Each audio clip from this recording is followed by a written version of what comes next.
Mga kaibigan, handa na ba kayong makinig sa isang kwentong magpapakilabot sa inyo? Sa gabing ito, samahan niyo ako sa isang nakakatakot na paglalakbay sa gubat ng Tanay Rizal kung saan ang pangangaso ay nauwi sa isang laban ng buhay at kamatayan. Habang magkasama sina Carl at ang kanyang ama na si Papa Fernando, isang kakaibang nilalang ang kanilang natagpuan sa dilim. Ano kaya ang mangyayari sa kanila sa harap ng mga halimaw na nagtatago sa kadiliman? Huwag kayong bibitaw at alamin ang kanilang kapalaran. Hello po sa mga taga-subaybay ng mga kwentong katatakutan. Salamat po sa pakikinig sa aking kwento. Ako nga pala si Carl. Nakatira kami sa Tanay, Rizal, at kasama ko ang aking ama, si Papa Fernando. Simula bata pa ako, sinanay na ako ni Papa sa pangangaso at pag-aalaga ng bukirin namin. Mahirap ang buhay sa probinsya pero masaya kami. Malapit kami sa isa't isa, lalo na tuwing magkasama kami sa gubat para mangaso. Ang kwento kong ito ay nagsimula sa isang gabing hindi ko makakalimutan. Habang papalapit ang gabi, naglalakad kami ni Papa Fernando sa bukirin namin sa Tanay Rizal. Ang mga bitag na inilagay namin ay nakalatag sa kahabaan ng landas na patungo sa Antipolo. Ang liwanag ng buwan ay nagbibigay ng kakaibang liwanag sa paligid at ang malamig na hangin ay tila nagdudulot ng kakaibang kilabot. Habang naglalakad kami, naririnig ko ang mga yapak namin sa tuyong mga dahon. "Anak, siguraduhin mong nakaredy ang baril mo," sabi ni Papa. At tumango ako habang hinahawakan ang malamig na bakal ng baril. "Papa, sigurado ka bang lobo o coyote lang ang nandito?"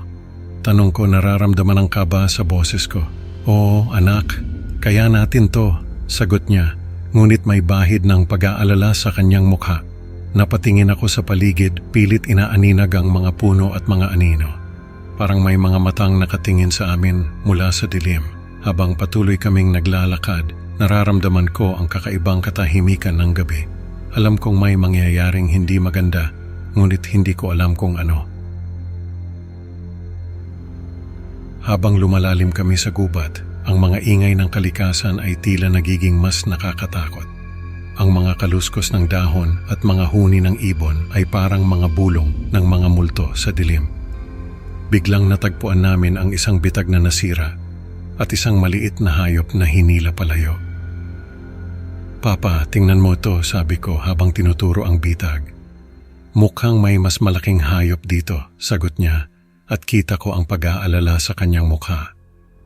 Lumuhod si Papa para suriin ang mga bakas sa lupa. "Anak, hindi ito normal. Parang may ibang nilalang dito," bulong niya. Biglang may narinig kaming sigaw ng hayop mula sa malayo. "Tara anak, sundan natin yon," sabi ni Papa habang nagmamadali siyang pumasok pa sa gubat. Nahihirapan akong makasunod dahil sa bilis ng kanyang mga hakbang. Habang sinusundan ko si Papa, nararamdaman ko ang pagbilis ng tibok ng puso ko. Alam kong may mas malaking panganib na nag-aabang sa amin sa dilim. Narinig ko ang putok ng baril at ang nakakatakot na sigaw ni Papa. Tumakbo ako patungo sa pinanggalingan ng ingay, nararamdaman ang kaba sa bawat hakbang. Pagdating ko, nakita ko ang isang halimaw na nilalang na inaatake si Papa. Ang nilalang ay may matatalim na pangil at pulang mga mata na nagliliwanag sa dilim. "Papa," sigaw ko habang binabaril ang nilalang. Ang putok ng baril ko ay nag-echo sa buong gubat, ngunit hindi ko alam kung sapat na yon para mapatay ang halimaw. "Carl, tumakbo ka," sigaw ni Papa habang nakikipaglaban sa halimaw. Ngunit hindi ko siya iniwan. Binabaril ko ang nilalang hanggang sa masugatan ito at tumakas sa kadiliman. Lumapit ako kay Papa, ngunit nakita ko ang malubhang sugat niya. "Papa, anong gagawin ko?" tanong ko habang umiiyak. "Anak, kailangan mong tumakbo," sagot niya. Ngunit kita ko ang sakit sa kanyang mga mata.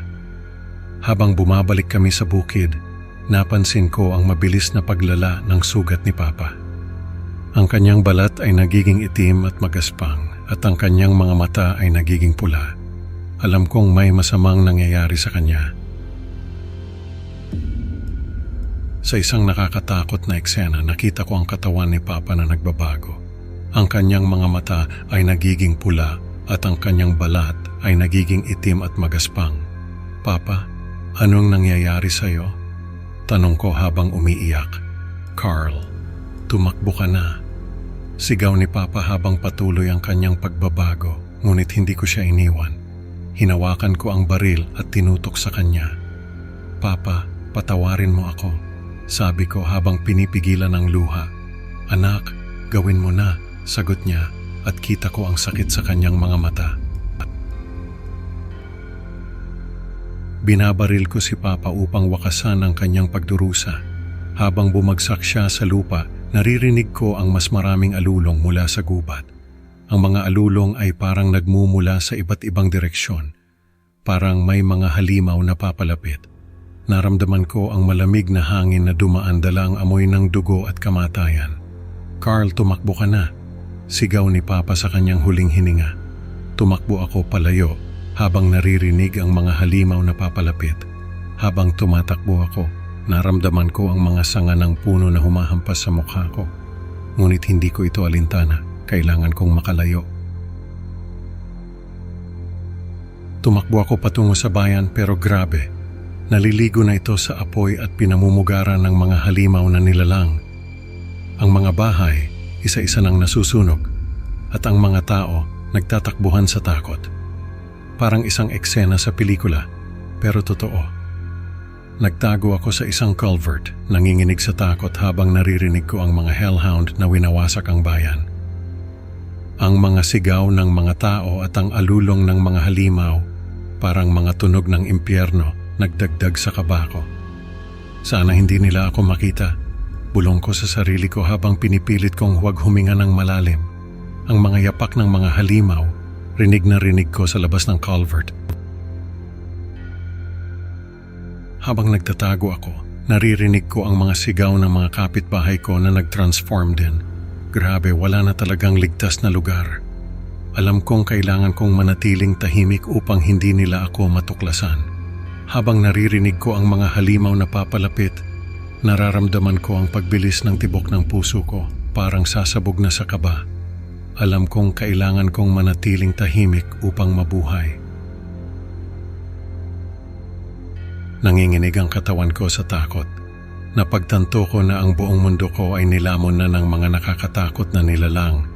Ang mga huling iniisip ko puno ng takot at kawalan ng pag-asa.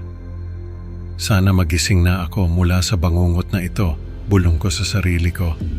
Pero alam kong ito ay totoo. Ang mga mata ko nakapikit, umaasang hindi ako makita ng mga halimaw. Naririnig ko ang mga alulong sa paligid at alam kong wala na akong ligtas na lugar. Habang nagtatago ako sa dilim, nararamdaman ko ang malamig na hangin at ang takot na bumabalot sa akin. Alam kong kailangan kong manatiling tahimik upang mabuhay.